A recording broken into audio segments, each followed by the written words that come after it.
I want to welcome you to the Retro Rogues Live. Please pay attention to our warning graphic. It states that the Retro Rogues Live show is intended for an adult audience and not intended for children under the age of 13. Parental discretion is advised. Again, I want to welcome you to the show. On today's Sunday afternoon show, we're going to be talking about the adventures of Captain Marvel, the original movie serials from 1941. I don't think we're going to have a lot of pop culture or streaming wars news per se, but hopefully at least there'll be a lively discussion. So again, welcome to the show. My name is Dave Beatty. I'm one of your hosts. For the last 30 years, I've been a professional illustrator and graphic designer. Worked on a lot of fun things that some people have heard of, such as Batman Incorporated, Justice League of America, and even Superboy and the Legion of Superheroes. But enough about that. I want to welcome back my co-host. This is Mr. Eric Alexander. Eric, please tell whoever might actually be watching out there what you have worked on as a creative professional. Yes, hello everyone. I'm Eric Alexander, also known as Bass God 14. That's Bass God 14, not Bass God 14. That's Bass God, like a bass guitar. And I'm the Chief Financial Officer of Bad Bob Productions, which is a small film production company located in Arizona. And currently I'm the executive producer on a project called Staycation, which is supposed to be filming again any time now, actually, this month. All right, very cool. All right, so I think, Eric, this will be easy to keep this one to 45 minutes, but we'll see. All right, so hopefully, if there is anyone out there watching, hopefully in the Rogues Gallery, we want to encourage you to comment during the broadcast this afternoon. Now we are doing a Rogues retrospective. May be asking yourself, what does a Rogues retrospective mean? Well, a Rogues retrospective basically means that we are going to talk about how we originally heard about this particular film. How we felt about it if we had originally seen it back then, and then secondly, how we feel about it today, having hopefully recently rewatched, in this case, part or a portion of it. Now, this is a very, very old film. This goes back again, like I said, to 1941. I'm going to read the summary here just real quick. Let me open my phone back up because it went to sleep on me. This is coming from IMDb. To protect a magic talisman from being used for evil, a teenage boy named Billy Batson is given the power to become an adult superhero, Captain Marvel, with a single magic word, Shazam. All right, so that's the summary from IMDb. We are going to be talking about the first 6 episodes. So we want to start off by talking about how we actually first heard about it. Eric, tell me, how did you first hear about the adventures of Captain Marvel? Well, my brother, or sorry, it is my brother, but going farther back, my father's favorite superhero was always Captain Marvel. And we're talking about the Shazam Captain Marvel, the originally, I guess, Fawcett Comics Captain Marvel, way before the Marvel version of Captain Marvel, otherwise now known as Shazam. But I still call him Captain Marvel because that's how I grew up calling him. So it was my dad's favorite superhero. He kind of gave that fandom to my brother. My brother collected the Silver Age Shazam comic books, the Captain Marvel comic books. And so I had exposure to them basically growing up throughout my entire childhood. So I was very aware of the character. And as far as the serial goes, I don't remember if we specifically owned the Captain Marvel one or not, because I can't remember which films my dad had on film. He had several films on like 8mm film, and of course they were like little highlight reels, right? It wouldn't be the entire, like this entire thing is over 200 minutes long. It's like 4 hours long if you do the entire thing. We're covering the first 6 episodes today, so basically going halfway of the 12 episode run of this particular serial. But I seem to remember my dad did have like a version of it, on film, and I can't remember if that was one of the ones that worked or not, because there were certain films that he had that didn't work because, like, the projector that he had didn't go at the right speed for those older films. Any of you who grew up during that era, you might have a vague notion of what I'm talking about, because even I only have a vague notion of what I'm talking about, because I remember my dad had a fairly modern projector, but he was an older guy, and he had other projectors throughout his lifetime, and so he had films for them, but they didn't work the right way on that projector. Like, they would go too fast like this, and there was apparently no way to adjust the speeds on those things. So it was kind of interesting. So I can't remember. I know he had like a Flash Gordon one. I remember that. I remember he had one of those, and I guess, like I said, it was like an 8mm film or whatever. And we would try to watch some of these things sometimes. And of course, like I said, the speed was all screwed up. And I feel like he had Captain Marvel, but I can't remember for sure if he did or not. I wish I could find all those old films and see exactly what was in his collection. But I definitely had heard about it. My dad was a fan of the serials, although I don't think this was his favorite serial by any means. In fact, I know he had a small collection of serials that he got either on VHS or he got on DVD. And I wish I had actually been able to take a look at them before we started this episode, just so I could say these are the ones that he had. Because I know he showed some of those to me. I remember that. I remember he got one of these big VHS bundles one time, and he basically forced me to watch this random serial that he really liked, which was like his favorite. And it wasn't like Flash Gordon or, Buck Rogers or Superman or Captain Marvel or Batman, all of which had serials, but it was something like completely different. It was a completely like original IP that I think was also Republic Pictures, although there were some other companies that were very famous for making serials at that time. Republic is the one who made the Captain Marvel serial. So I was aware of it, but I never watched it. I never certainly had watched it complete or anything like that. Interesting. I have to trace it back to my first time hearing about this. I actually have to go to my love of Batman. So I've been a big Batman fan since as far back as I can remember.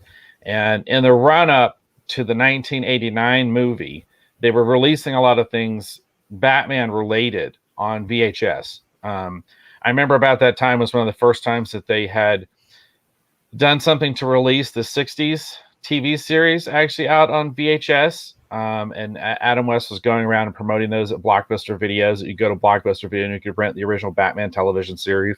A lot of the original cast had come out to help promote that initiative. As a part of that, there was a company that released the original Batman movie serials on VHS. And my mother had actually found those and actually bought me the movie serials on VHS for the original Batman. And so I watched those, and I was really just enamored with the idea that there was this really old black and white from the 40s, back when Batman was originally created, production that had been made, right? This, of course, is the problematic one, that was during World War II. They made a later one, but I've never actually seen all of the later one. I've always seen half of the later one. I've never seen the whole, like all the chapters for the second version that they did, only the first one. Well, anyhow, in relation to this, I began to go, well, wait a minute. If Batman had movie serials in the 40s, who else had movie serials in the 40s? So that began kind of my quest for information. So I used to haunt the library when I was a kid, kind of like after school or whatever. And so I started digging into different kinds of books about comic books and superhero history, and actually also too about movie history, trying to track down who had a movie serial, could I actually find it to watch? And that's when I discovered the fact that Captain America had a series of movie serials. The Phantom had a series of movie serials. It's weird because I had heard about it before, but I didn't really connect the idea that the Kirk Alyn Superman was a movie serial. I don't know why that was, but up until that point, I had never made that connection. When I see that, I just thought it was some really old Superman movie, and for whatever reason, I'd never really bothered to search out the Kirk Alyn one, and I don't know why. Well, in my process of my research, I discovered that Captain Marvel actually had a movie serial, and his was one of the easiest to find information on because Leonard Maltin, the guy who reviews movies, a lot of people know Leonard Maltin for his movie reviews, is quite a fan of this one. And so I was able to actually track down a copy of the original Adventures of Captain Marvel movie serials on VHS, and that was how I first heard about it. Was actually just going through books and reading about it. I did find some references in like a book about DC Comics history, and they were talking about it. That was when I first read something about it. But it was the Leonard Maltin movie review book where I actually found some more specific information. It was a Republic Pictures, the whole thing, and I was like, oh, okay. And then I was able to actually track it down once I understood what I was looking for, because you have to remember that Captain Marvel / Shazam is kind of confused, because if you're looking for Captain Marvel at a certain period, depending upon if it's a mom and pop video store or a chain, you're not necessarily going to find it because it's Shazam. It's not necessarily Captain Marvel. Isn't that ridiculous? Like this whole confusion with the name. So you have to kind of know what you're looking for. But I did actually find it and was able to watch it on VHS. And that was the first time that I'd heard about and actually originally saw The Adventures of Captain Marvel. Now, Eric, I know you said you were trying to remember if it was one that your father had owned or not. I know that you said in the last episode we were talking about this that you had actually seen some of the flying scenes from it. Had you seen much of The Adventures of Captain Marvel before rewatching it for the show? I had seen a documentary, and it was I can't even remember what it was called, but it was sort of a bit of a kind of cheesy documentary on superhero movies. This was way before like the MCU, that kind of era. I think it was maybe like around that particular documentary. I think was made maybe like around 1990. So probably because of the Batman boom, they were doing like all sorts of stuff. You were mentioning that like they were doing all sorts of stuff related to anything that had to do with superheroes, not just Batman, because of the success of the Michael Keaton Batman movie. And in the wake of that, I seem to vaguely remember there was a documentary that came out and started talking about all the previous superhero films. And this having been a theatrical release, even though it was a serial, they included that in that retrospective. And I seem to remember that's where I became aware of the flying scenes and things like that, because a lot of people talk about that, particularly they talk about that this version's better than the Superman serial. That the Superman serial, I guess, uses sort of like a little animation trick. It was like basically Superman suddenly became animated in order to fly, because apparently Columbia Pictures, which did the Superman serial, which came after this, was notoriously cheap and would cut corners all over the place on their serials, where I guess Republic Pictures was willing to spend a little bit more money, even though relatively speaking, these still were fairly cheap, even by Hollywood standards at the time. That's where I remember becoming aware of it, is watching that documentary, which I can't remember what it was called, but I do remember seeing that and them talking about the flying scenes. Yeah, and that was kind of the deal with Captain Marvel. The Adventures of Captain Marvel is when I actually finally got a chance to see it when I saw it way back in the day for the first time, I was kind of amazed at how good some of the flying sequence stuff actually works, especially when you consider at the time that, they didn't have anywhere near the technology that we have now. And it was interesting too, because, you watch it now and obviously you can tell it's a dummy on a rig, you know what I mean? Being basically hoisted or slid through the air, but I was still at the time pretty amazed because it seemed so seamless and it wasn't immediately apparent that the wires anyway, and I thought that was pretty neat and inventive for back then, because at this time period, there wasn't a lot of flying scenes like this being done, in movies and movie serials and the whole deal. I mean, it would have been totally brand new to even try and envision what you're seeing in a comic strip or a comic book even is. And I always thought that was really kind of cool. Now, let's talk about how we feel about it today. Maybe we'll go ahead and we'll do a little spoiler warning, because I feel like we probably need to get into some spoilers to talk about how we feel about it today, because there is some changes in a little bit of changes in the Captain Marvel mythos, or the Shazam mythos, actually, for this series of movie serials. So let's go ahead and do that. So we'll just warn everyone right now, we're going to do some spoilers.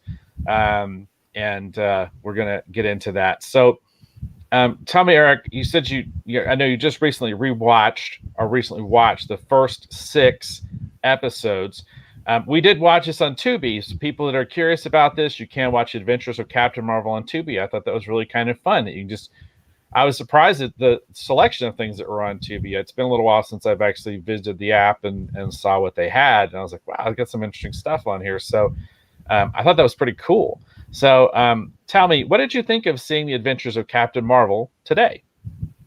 Um, it's pretty interesting. So the way that the format is a little different than what you might be used to, because I think some people might think of serials being very similar, obviously, to television, and the way that we do shows today, or even streaming shows, such as, like, say, the Falcon and the Winter Soldier or something like that. And it is similar, actually, to streaming shows when you think about it, because the length isn't always consistent. So the very first episode is like 30 minutes long, and then the subsequent episodes are anywhere from something like 15 to 16 minutes. They generally range under 20 minutes. And I thought that was interesting. I didn't realize that, because at first I was thinking, and I watched the very first episode, I was like, wow, are they all like 30 minutes long? That's crazy. But they aren't. They aren't. They actually are much shorter as you go through the rest of the series. But the first episode is actually quite long. Like I said, it's basically like a double episode almost in terms of length compared to all the subsequent episodes. So I thought that was interesting, because I wasn't prepared for that when I first started watching. I hadn't checked to see how I knew how long this episode was going to go, but I didn't know how long episode 2 was going to go. And so I thought that was kind of interesting in terms of the length, because that's the way that streaming shows are now today, is like they're very inconsistent in their length, because obviously when you had things on television, they had to be set because they had to be timed exactly right for either the 30 or hour format and for the commercials, right? Well, these weren't timed for commercials, although Tubi does have commercials because it's a free service. They weren't made to have commercials, so it's kind of interesting from that respect, just the format of them. But it's interesting with the flying, the flying, the whole issue of the flying. Okay, one thing that the movie benefits, one thing that the movie's age actually benefits it, is that because this isn't like the greatest print in the world, because there are some issues with it. In fact, there are points in it where you can actually see like the little jumps in the film and things like that in certain episodes. Although for the most part, it's pretty crisp, but there are parts where you can see that, like the little flashing things and all the weird things that used to happen when you were played an old film over and over and over and over and over again. Because of that, I think that actually does help the effects a little bit in terms of being able to sell the effects and that they actually look okay. I think if you had like a really cleaned up, like I'm curious about the Blu-ray. Like we were discussing off the air, that there's a Blu-ray version of this that was made in like 2017. I'm curious how much they might have cleaned it up, and if you can see like all the wires and things like that, because that often does happen with older films and things like that. But I haven't noticed that watching this one. And they don't just use a dummy for the flying scenes.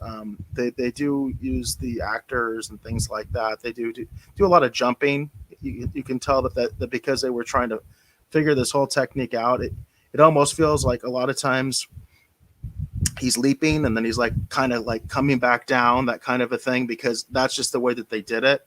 So it's interesting because they did like a hodgepodge of different techniques to try to make this illusion of flight.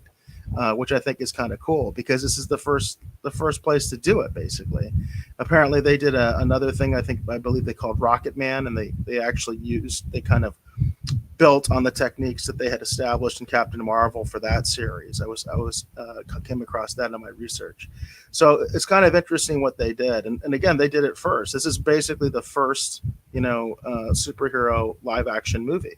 The Superman animated cartoon was around before, but as far as live action, this is the first time you see a superhero adapted from the comic books. So they really were kind of like treading on like on new ground. You know what I mean? It was really sort of groundbreaking at the time, and it is interesting to watch just from that aspect alone. Now, one of the things I find interesting about this is, number one, when you watch it, you can tell it's old or older because it's black and white. Number two, you can tell by the clothes and the styling or whatever. But I also feel like, too, you can tell this is an older production in terms of the philosophy of the characters, because it's just interesting if you watched if you watch if you watch something today, all right, and someone pulls a gun on a bunch of characters, you would not see the reaction in a modern production today that you see in this. And I kept thinking about that because I have this. I rewatch this probably about once every year or two. I do have it on DVD, not DVD, but actually, no, yeah, DVD, not Blu-ray, but DVD. And I always found it interesting. It was a different time, like someone pulls a gun and he's questioning these two characters, and Billy Batson, without the powers, never thinks twice about jumping somebody with a gun. Did you notice that? He never thinks twice. And it's that rugged American idea, right? Like sometimes that I don't know if I know some of us feel that way still, but I was just surprised to see it. When you see them with so the way this sets up, just real quick, they're on an expedition, the Malcolm Expeditionary Group, and they've gone out. I think it's Siam. I think is where they said they went. But they go out and they find this. They have this dig, and they're trying to find relics or something relating to what they're calling the scorpion, and it's some ancient culture or something or whatever. And it's just such a completely different thing. I mean, they're armed to the teeth with this expeditionary group. They never think twice about fighting back with people. It's just this like old American idea that just I don't know. I just thought it was really interesting because everybody's running around with a gun, when they're on the expedition. Nobody thinks twice about jumping any of the villains with a gun. Nobody, not Billy Batson's friend Whitey, like none of them. They don't think twice. It's like they just wait for that guy to just look the wrong way, and man, they jump everybody. It's just hilarious. And one of the other things I love about it's this, funny though, backing up to the basic premise as you were talking about the setup. You can really see, because it's often been said that Spielberg and George Lucas were heavily influenced by serials, and of course people will talk about Flash Gordon and Buck Rogers a lot, particularly when reference to Star Wars. But you can see Indiana Jones, you know what I mean, and you can see that premise was there for quite a bit. In fact, people have been talking about Indiana Jones 5. That's the only little stuff that I've heard on Twitter. It hasn't been very good, but I've heard them talking about it. But the basic premise comes from this kind of stuff. I mean, when it really is, it's the same kind of thing. Indiana Jones is an archaeologist, right? He carries a gun, he carries a bullwhip, that kind of thing. Real archaeologists, for the most part, don't do that, folks. You know what I mean? So it's kind of funny because in this film you have that. You know what I mean? So you can kind of see the origins of characters like Indiana Jones as well in a serial like this. And it's just interesting to see kind of just the different sentimentality about how, for lack of a better way, Americans thought of themselves on film in 1940 versus how we think of ourselves when we see ourselves on film today. It's a stark contrast. And now this does deviate too from the Captain Marvel mythos as well, because in the classic version, which is interesting because you can see the influence that the movie serial actually has on the comic books. Because if you read the original comic books, it's pretty much like the newer movie that people have seen. Billy Batson basically gets on this magical subway type thing. He's an orphan. He gets taken to the Rock of Eternity. The aged wizard Shazam comes out and says, speak my name and you may have my powers. Like the whole thing. Like that's the classic version. This is a little different because this version of Captain Marvel is directly related to this particular version's storyline. They basically unearth this artifact called the Scorpion. And once they do that, it triggers a series of events that basically reawakens the wizard. The wizard gives the powers to Billy Batson. and it's pretty quick too. They don't spend a lot of time setting everything up. They go really quick. It's like, say my name, you get my powers, and within a few seconds, he's Captain Marvel and he's going. And it's just so different. The kind of it's a movie still. The pace has got to be fast, but in addition to that, it's just the kind of idea of it. And I remember the first time I saw it, I didn't like that too much. I didn't like the fact that they deviated from the classic, Captain Marvel mythos. I thought he was already Captain Marvel, honestly. When I originally watched this, I remember back in the day. It doesn't bother me now because I've gotten used to it. But what's interesting is you can see the influence of this in the comics because they kept the origin the same until Jerry Ordway actually reintroduced Captain Marvel for a later Shazam comic book series. And that version actually starts with them on an Egyptian dig. And that actually sets up a little bit of the origin actually of Black Adam and the series of events that leads to Billy becoming Captain Marvel. So Jerry Ordway, in his version of Shazam / Captain Marvel, wanted to nod to the movie serials. But what did you think about that, Eric? Because I know you were familiar with the classic origin. I mean, did you find a little jarring at first, the fact that they changed it? Or Well, it's funny that you said that you would assume that it was like he's already Captain Marvel. That's what I assumed too. So, not having seen it before, I just assumed that this was a fully developed character and they were just throwing him into this new adventure, if you will. But no, they actually, this is like their version of Captain Marvel. So, as Dave mentioned, they actually gave him a specific origin story that's related to this story, which I actually kind of liked. I actually thought that was kind of neat. I'm not one of those people that necessarily thinks you have to be a purist all the time.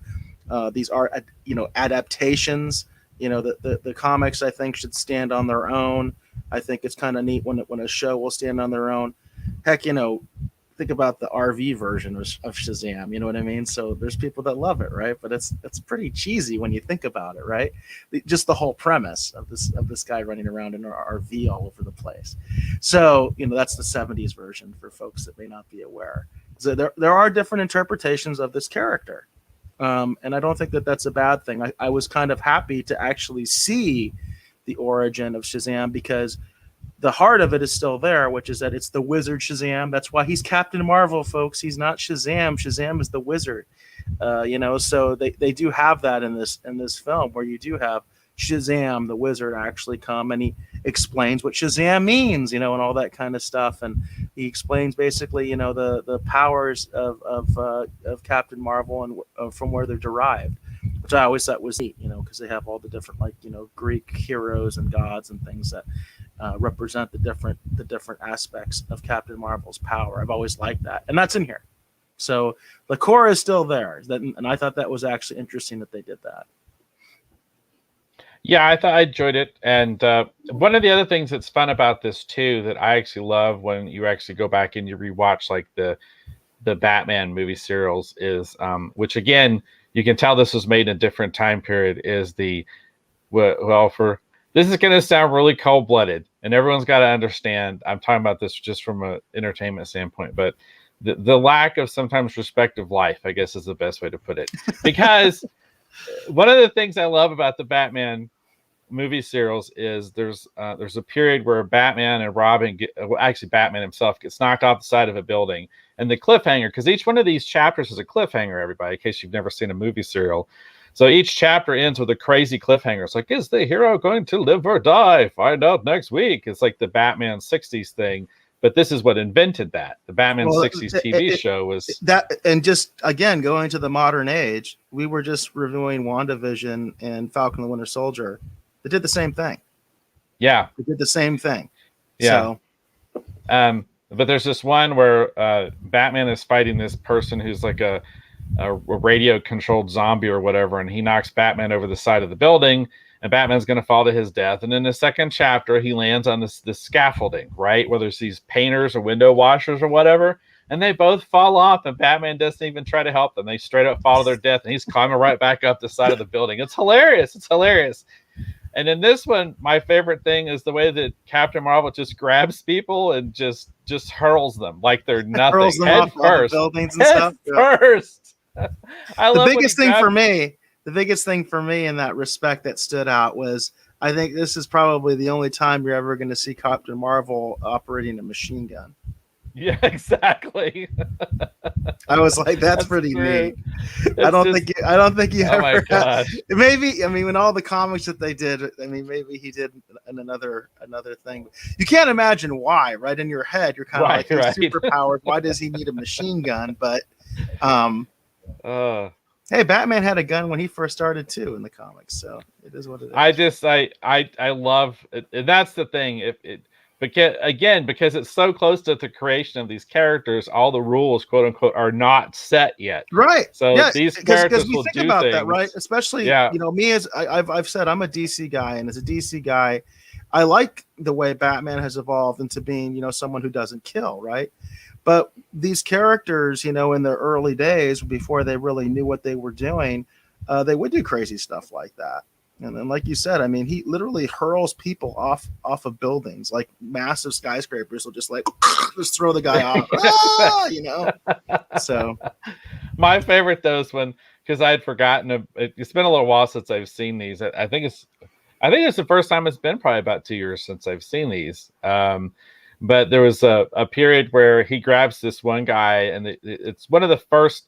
It's one of the first times they come back to America, and they're trying to get one of the lenses. So the basic gist of it, just so everyone knows, just real quick, they have this device that uses these lenses, and it can turn things to gold, or it can disintegrate them. So it's either a weapon or potentially a device of great wealth. And so the members of the expeditionary group, they break up the pieces amongst themselves. So Captain Marvel's going to try and get one of the pieces back.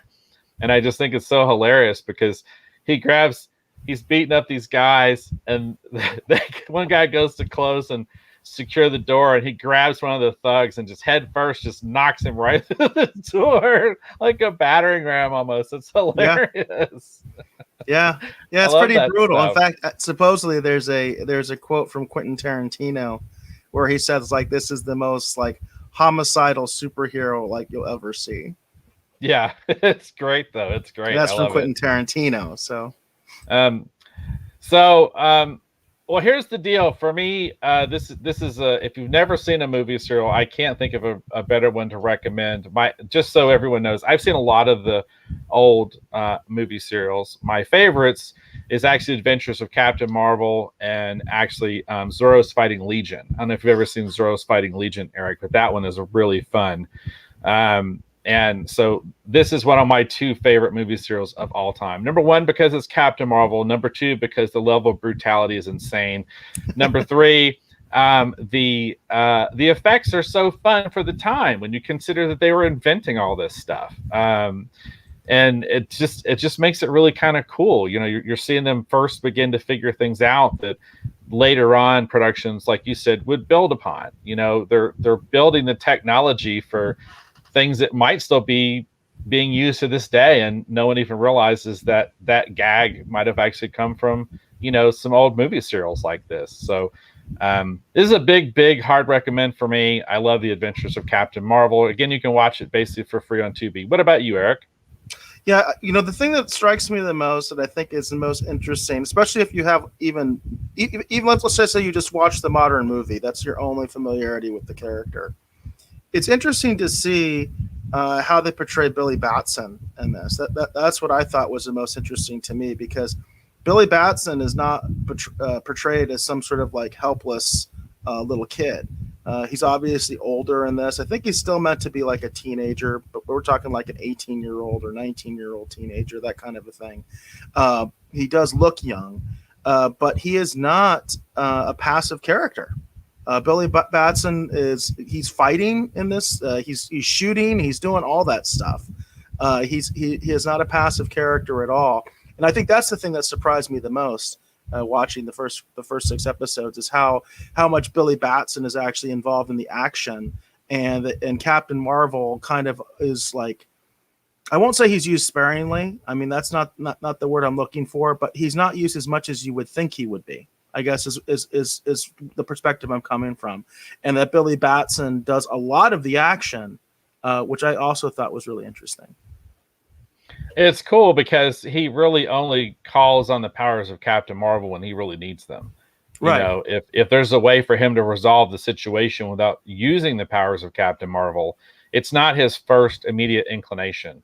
And it is interesting to see how, in again a modern movie, a character who might be, technically bullied, right, and considered powerless until he gets the magical powers, how this version of Billy Batson, this sort of like kid before he becomes the hero, is not, one to be bullied at all. He No, he's doesn't not. shrink from He's anything. actually So he's actually formidable in his own right, and that's what I yeah, think is really interesting because I'm not sure we've ever really had if that depiction of Billy Batson has ever really stuck. You know what I mean? So it's right. interesting to see it in this version.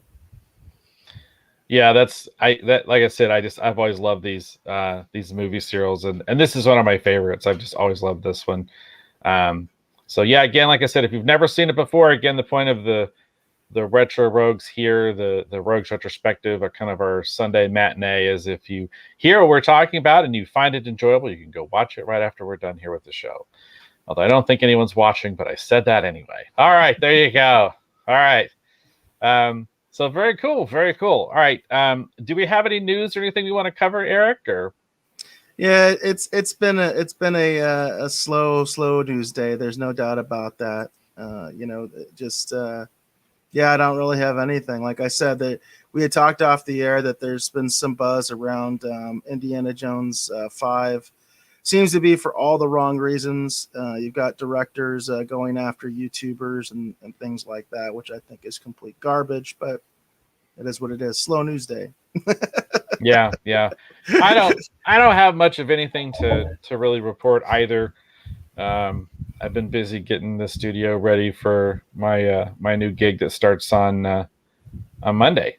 So I've been kind of gearing up for that, and I didn't see anything that really caught my interest, to be honest with you. There's a few things kind of here or there, but I just didn't feel like it was worthy of spending a lot of time talking about. So, all right. Well, I guess I did want to go ahead and plug our last show because one of the reasons that we decided on this topic in the first place was because on our previous episode, our Thursday episode, which is a collector's corner emphasis, Dave did some recommendations on some Captain Marvel trading cards, and we talked about like the first appearance of the first appearance that we had available. Dave mentioned that there was actually a previous card that he couldn't even find the image for. Right. We talked about this Cracker Jacks card that featured Shazam from 1979. And then also we had these numerous cards from the DC Comics Cosmic Cards line, number 13, 14, and 15 of the original Captain Marvel. So that was one of the reasons we decided to do this in the first place, for people that might be wondering, well, why are they doing Captain Marvel? Although any of you who are a fan of the Shazam film, you should probably know that Shazam 2 is getting a little bit of buzz. We talked about that in a previous segment where there'd been a redesign on his costume. A lot of people were talking about. So that's why we're talking about it, and consider checking out those previous episodes where we were talking about additional facets of Shazam, the Shazam version of Captain Marvel.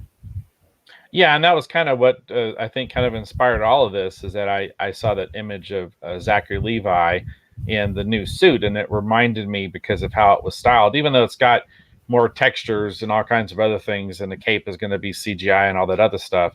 I just thought it was really neat because it just was more fitting with the Tom Tyler, the original movie serials version of Captain Marvel, and I thought that was kind of neat.